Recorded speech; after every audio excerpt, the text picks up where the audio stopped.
વાઘોડિયાના ધારાસભ્યએ વીજ વિભાગના અધિકારીઓને ખખડાવ્યા। વીજ તાંત્રાની ફરિયાદો બાદ અધિકારીઓનો ઉધડો લીધો। ધારાસભ્ય ધર્મેન્દ્રસિંહ વાઘેલા અધિકારીઓ પર પકડ્યા। કારણ વગર ફોન કરવાનો પ્રજાને શોખ નથી તે પ્રકારની વાત પણ ધારાસભ્યએ કરી હતી। 100માંથી 80 ફરિયાદ એમજીવીસીએલ સાથે જોડાયેલી છે। ગ્રામ્ય વિસ્તારમાં વારંવાર વીજ પુરવઠો ખોરવાય છે, જેને લઈ ખેડૂતો પણ પરેશાન થઈ રહ્યા છે। ફોન કરવા છતાં એમજીવીસીએલના અધિકારીઓ કોઈનું નથી સાંભળતા તે પ્રકારની વાત પણ ધારાસભ્યએ કરી છે। 100માંથી 80 ફરિયાદ એમજીવીસીએલ સાથે જોડાયેલી છે। લોકો ફોન કરીને થાકી જાય છે, તેમ છતાં એમજીવીસીએલના અધિકારીઓ ફોન નથી ઉપાડતા। ધ્યાન રાખજો, આ છેલ્લી વાર તમને વોર્નિંગ આપું છું। મને એવી ફરિયાદ મળે છે કે તમે ઓછડો જવાબ આપો છો, તમે સરકારી અધિકારી છો, સરકાર તમને પૈસા ચૂકવે છે કામ કરવા, તમે મફત કઈ સેવા નથી આપતા। સેવા આપવા માટેનો જ તમને સરકાર પૈસા આપે છે અને પછી તમે જવાબ જો કસ્ટમરોને ગમે તેવા આપો એ થોડું ચાલે।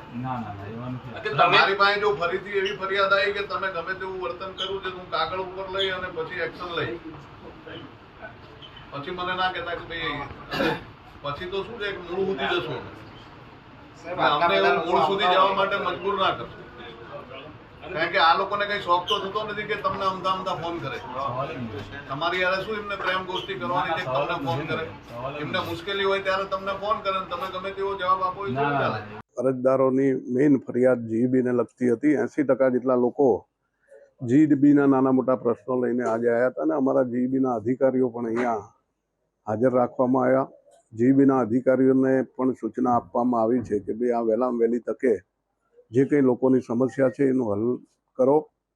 જીઈબીના અધિકારીઓએ પણ મને ખાતરી આપી છે કે ભાઈ આ જે કંઈ સમસ્યાઓ છે એ લોકોની પાસે માણસોની સ્ટાફની થોડી કમી હોય એના કારણે નાનો મોટો સમય ગયો છે અને આજે ખાતરી આપવામાં આવી છે કે ભાઈ અમે વહેલામાં વહેલી તકે આ જે કંઈ પ્રશ્નો છે, જેટલા પણ ગામોની રજૂઆત આવી છે એ તમામે તમામ રજૂઆતો અધિકારીશ્રીએ શાંતિથી સાંભળી લીધી છે અને એનું નિરાકરણ કરવાની 2 થી 3 દિવસની અંદર ખાતરી આપવામાં આવી છે। જ્યારે આકસ્મિક કોઈ બનાવ બને છે ત્યારે તે વખતે હાજર સ્ટાફથી જે અમારા પાસે અવેલેબલ સોર્સિસ છે એનાથી મેનેજ કરવામાં થોડી મોડું થતું હોય છે, જેના કારણે પ્રજામાં અસંતોષ ફેલાયેલો છે।